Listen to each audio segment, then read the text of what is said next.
So job sequencing with deadline problem and how we can apply the greedy method to solve this problem. So actually the problem is we have a number of tasks available with some deadlines, and each task is associated with some profit value, and because the deadline is very short and we have short duration to complete the number of tasks, so we have to choose efficiently that which task have to be performed first, and this is known as job sequencing. हम jobs को एक sequence में हमें लगाना होता है, sequence में हमें अरेंज करना होता है सो दैट कि हम मैक्सिमम जॉब्स को परफॉर्म कर पाएँ एंड मैक्सिमम प्रॉफिट को अचीव कर पाएँ. सो आई थिंक प्रॉब्लम आपको समझ में आ रही है. प्रॉब्लम में हमें केवल जॉब्स को अरेंज करना है. So we have given number of jobs, we have given the deadlines and the associated profit values. So greedy method में क्या करना है, सबसे पहले we have to sort the jobs according to their profit values. सबसे पहला step यही रहेगा कि सारी की सारी जॉब्स को हम प्रॉफिट के अकॉर्डिंग सॉर्ट कर लेते हैं. फॉर एग्जांपल इसमें हमें जॉब्स को प्रॉफिट के अकॉर्डिंग सॉर्ट करना है. तो सबसे पहले आएगा J5, उसके बाद आएगा J2, उसके बाद आएगा आपका J3, then J1 and J4. ठीक है. Once you have sorted all the jobs according to the profit, तो हमें इसमें मैक्सिमम डेडलाइन सेलेक्ट करनी है. मैक्सिमम डेडलाइन है 4, तो हम मैक्सिमम 4 जॉब्स ही इसमें एग्जीक्यूट कर पाएंगे क्योंकि 4 यूनिट हमारा मैक्सिमम डेडलाइन है. So we make an array having 4 slots 1 2 3 4 and we start filling this array from backward direction. Okay.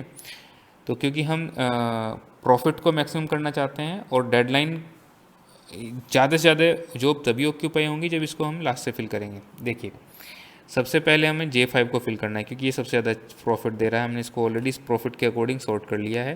तो J5 को फिल करना है. J5 की हम डेडलाइन चेक करते हैं, 4 यूनिट्स हैं, तो हम सबसे लास्ट में J5 को रख सकते हैं क्योंकि इसकी डेडलाइन 4 यूनिट्स हैं. तो लास्ट में भी अगर करेंगे तो हमारा काम चल जाएगा. We keep the other slot, पहले स्लॉट हम एम्प्टी क्यों रखते हैं, क्योंकि हम इसमें दूसरी जॉब्स को भी प्लेस कर सकते हैं. ठीक है.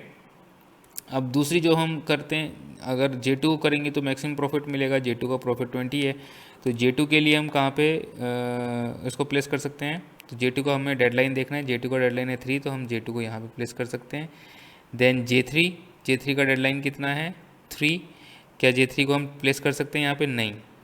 J3 का यहाँ पे नहीं कर सकते, बट यहाँ पे कर सकते हैं क्योंकि 3 यूनिट्स हैं, हम उसको पहले भी एग्जीक्यूट करवा सकते हैं. तो 3 है, यहाँ पे हमने प्लेस कर दिया J3. उसके बाद हमारा J1 है. J1 का भी डेडलाइन काफ़ी है, 3 है, तो J1 को भी हमने यहाँ पे प्लेस करा दिया. So this is the sequence in which the jobs have to be executed. J1 सबसे पहले होगा, उसके बाद J3 को एग्जीक्यूट किया जाएगा, उसके बाद J2 को एग्जीक्यूट किया जाएगा, उसके बाद J5 को एग्जीक्यूट किया जाएगा. ओके. चलिए दूसरा क्वेश्चन सॉल्व करके देखते हैं. यहाँ पे भी आपके पास जॉब्स हैं, प्रॉफिट्स हैं. प्रॉफिट्स के अकॉर्डिंग हम इसको अरेंज कर लेते हैं. सबसे पहले J5, then J2, then J3, then J1 and J4. Deadlines हमें पता है, तो डेडलाइंस हमारी मैक्सिमम कितनी है 4, तो 4 जॉब्स हम एग्जीक्यूट कर पाएंगे 1 2 3 4. तो सबसे पहले J5 का डेडलाइन कितना है हमारे पास 10. सो J5 का डेडलाइन है 4, तो J5 को सबसे लास्ट में हम रख सकते हैं. फिर J2 को रखना है. J2 का डेडलाइन हमारे पास है 3, तो J2 यहाँ एग्जीक्यूट हो जाएगा. फिर J3 का डेडलाइन भी 3 है, तो यहाँ पे एग्जीक्यूट कर सकते हैं इसको. और J1 का डेडलाइन भी 3 है, तो इसको भी यहाँ पे डेडलाइन को एग्जीक्यूट कर सकते हैं. So in this for each job we have to scan the array. सो अगर हमारे पास n जॉब होगी तो हर एक जॉब के लिए टोटल n एलिमेंट्स को मुझे स्कैन करना पड़ेगा. तो ये एरे फिल करने की जो कॉम्प्लेक्सिटी हम अगर की बात करें तो ऑर्डर ऑफ n स्क्वायर रहेगी, और सॉर्टिंग की जो कॉम्प्लेक्सिटी है वो order of n log n है. सो ग्रीडी मेथड के थ्रू अगर हम सीक्वेंसिंग प्रॉब्लम को सॉल्व करते हैं तो order of n square is the worst case time complexity. और प्रॉफिट अगर हमें कैलकुलेट करना हो तो प्रॉफिट हम इजीली कैलकुलेट कर सकते हैं. J1 का प्रॉफिट है 2 प्लस J3 का प्रॉफिट आप 3 रख सकते हैं 3, फिर J2 का प्रॉफिट 4, फिर J5 का प्रॉफिट है 10। सो टोटल प्रॉफिट कितना हो गया 10, 4, 14, third and 5, 19। So 19 is a profit. Okay, so let's solve another questions.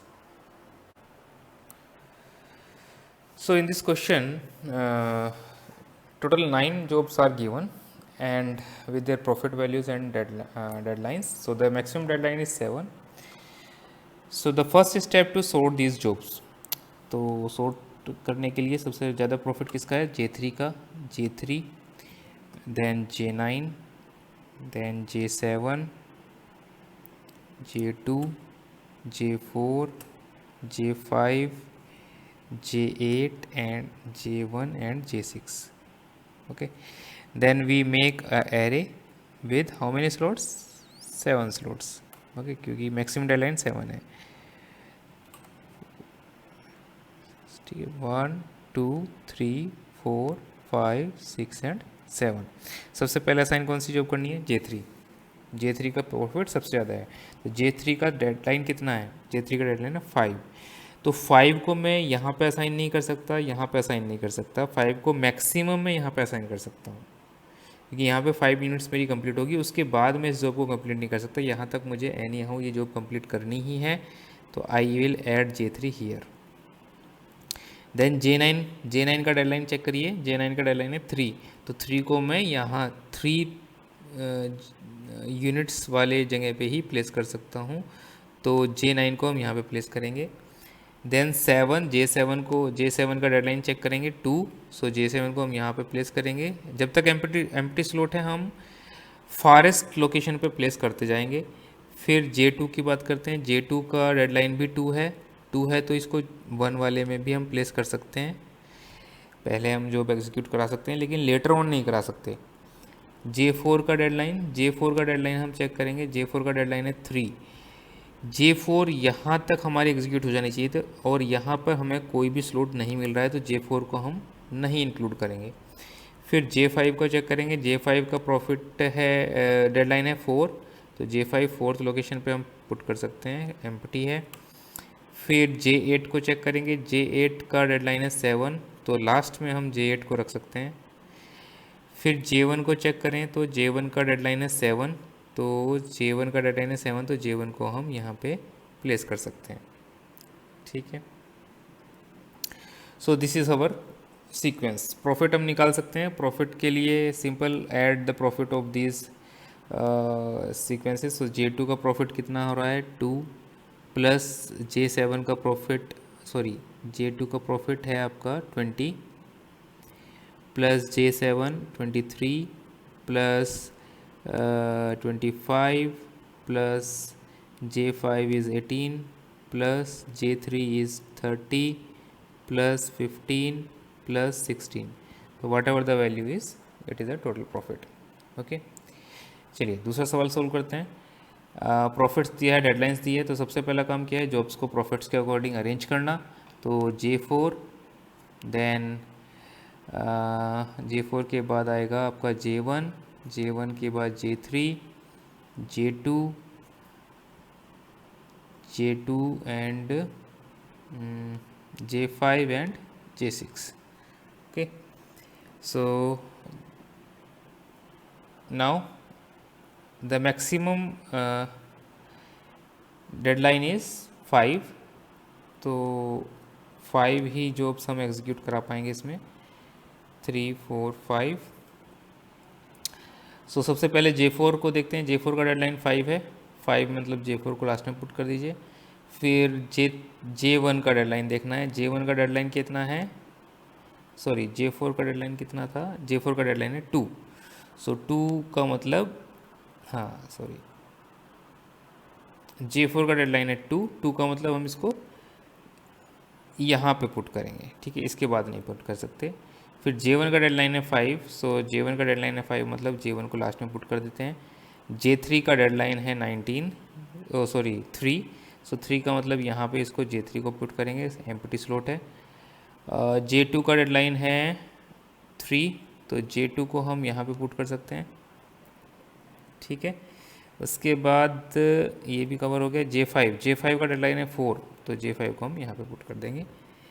And उसके बाद J6 के लिए यहाँ स्लॉट नहीं बचा है, so this is the final solution. Okay, so this is how we can solve these problem using grading method. और जो टाइम कॉम्प्लेक्सिटी इसकी आती है वो ऑर्डर ऑफ n स्क्वायर आती है हमेशा। Okay, thank you very much.